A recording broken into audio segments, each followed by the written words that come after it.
irritated about Miss Earning now.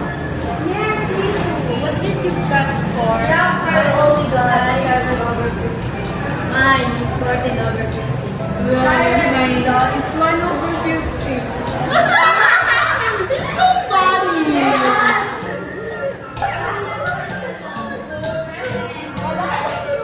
Everyone, class, please be quiet. Good morning, class. I am your new class advisor here. And before anything else, here's my classroom rules inside our classroom. These are the basic rules, and I assume that you already know it.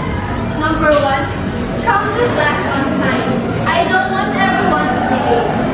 And number 6, keep our class clean. If you have any questions, just ask me. And that's for today's class.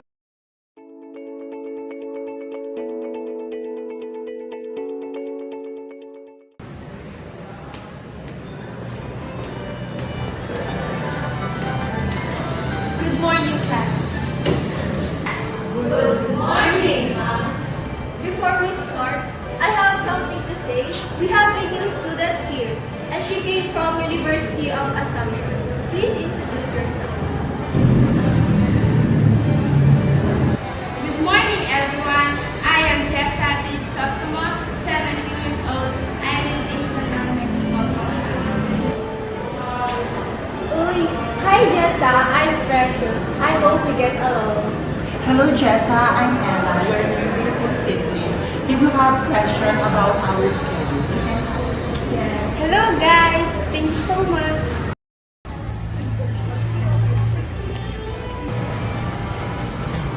Good morning, ma'am. Good morning, ma'am. Will you come to class later?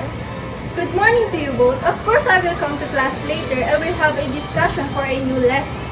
See you there. Good day.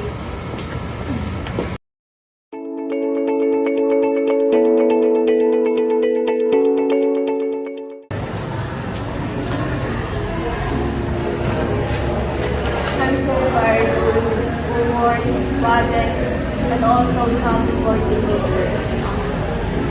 Hey, don't stress too much. Just enjoy your life and enjoy your time.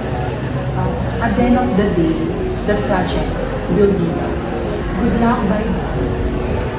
Cheer up.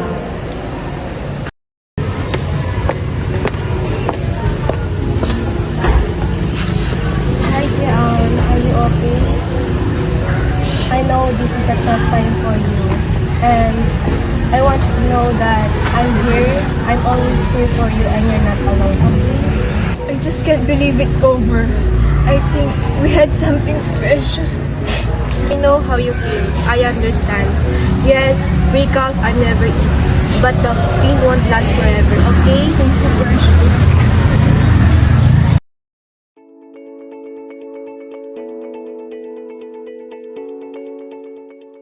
I'm not here anymore tomorrow. Yeah, I can still believe you are transferred. Remember that you have always had me, and I'm your best friend too. Yes, I'm transferring, but that doesn't mean we won't still be friends. It won't be the same.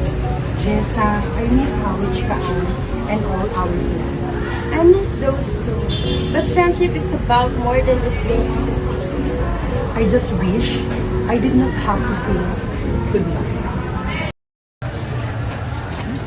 Hello! I brought you something. It is from Baguio. Happy birthday, Kate! I hope you like it. I know you like it.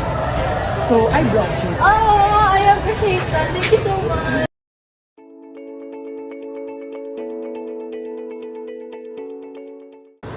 A pleasant morning, everyone. So today, we're gonna learn about communication.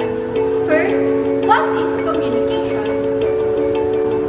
Communication is the process of sharing, conveying message or information from one person to another.